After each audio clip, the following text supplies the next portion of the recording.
हरियाणा में मेरे ख्याल से सिंथेटिक ट्रैक हर जगह है, तो मेरी रिक्वेस्ट आपके थ्रू भी रहेगी सरकार से।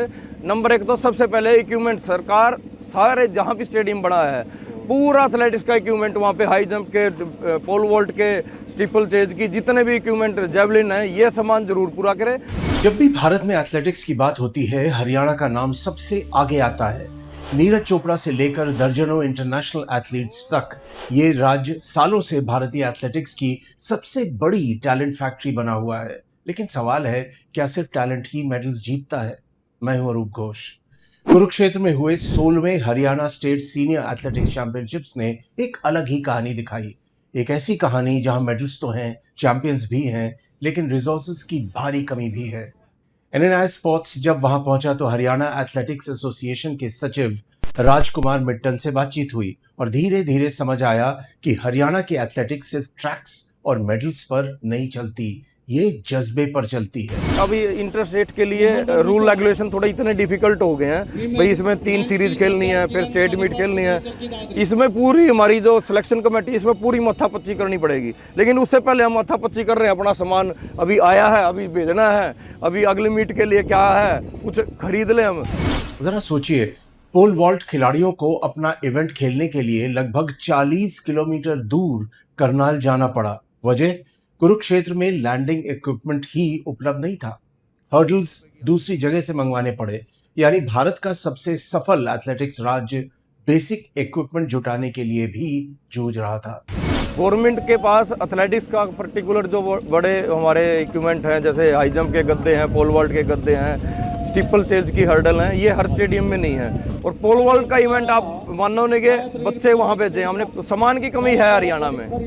और यहीं से कहानी दिलचस्प हो जाती है, क्योंकि इन सब मुश्किलों के बावजूद नेशनल चैंपियनशिप्स हो या नेशनल गेम्स, हरियाणा लगातार मेडल टेबल में ऊपर दिखाई देता है।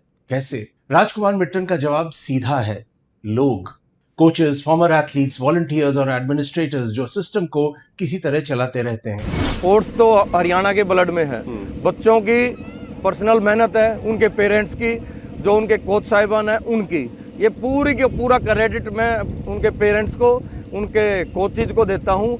लेकिन सिर्फ पैशन से खेल नहीं चलता, सबसे बड़ी समस्या है फंडिंग। मिट्टन के मुताबिक कई स्टेट कॉम्पिटिशन्स बिना किसी डायरेक्ट गवर्नमेंट सपोर्ट के ऑर्गेनाइज किए जाते हैं। हमें सरकार की तरफ से तो मैं 2004 में इस सेशन में आया था, 2004 से आज तक का तो मैं बता सकता हूँ, हमें 5 पैसा भी हरियाणा स्पोर्ट्स डिपार्टमेंट से या किसी और सरकारी डिपार्टमेंट से पैसा नहीं मिला है। जो भी इस टाइम पे जो चल रही है, जो एंट्री फीसेस आती हैं या फिर छोटा मोटा कोई हमें सहयोग कर देता है, किसी ने 11,000 दे दिए, 21,000, वो भी एक आधी मीट में। जैसे अभी यहाँ देखा होगा आपने, 2 दिन आप यहाँ किसी ने कोई पैसा नहीं दिया। कभी उधार लेना पड़ता है, कभी एसोसिएशन के सदस्य अपनी जेब से पैसा डालते हैं ताकि कंपटीशन रुक न जाए। 2024 में हमने नेशनल इंटर स्टेट कराया था, वो कम से कम 20-25 साल बाद हरियाणा में कोई नेशनल इवेंट हुआ था।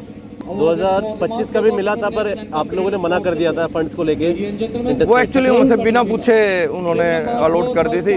24 के जून में तो हमने करवाया था, उसका जो हमें पैसा था वो लगभग कम से कम 15-20 लाख रुपए हमने उधार लिया था लोगों से, तो वो धीरे धीरे उतरा है। उसके बाद तुरंत उन्होंने अलॉट कर दी, तो हम करवा नहीं पाए। सरकार से हमें कुछ फंडिंग तो है ही नहीं। सोचिए, जिस राज्य ने भारत को ओलंपिक चैंपियन दिया, वहां कॉम्पिटिशन्स कराने के लिए कभी कभी पैसे जुटाने पड़ते हैं, फिर भी हरियाणा जीतता है, क्योंकि यहाँ खेल सिर्फ एक एक्टिविटी नहीं है, ये कल्चर है।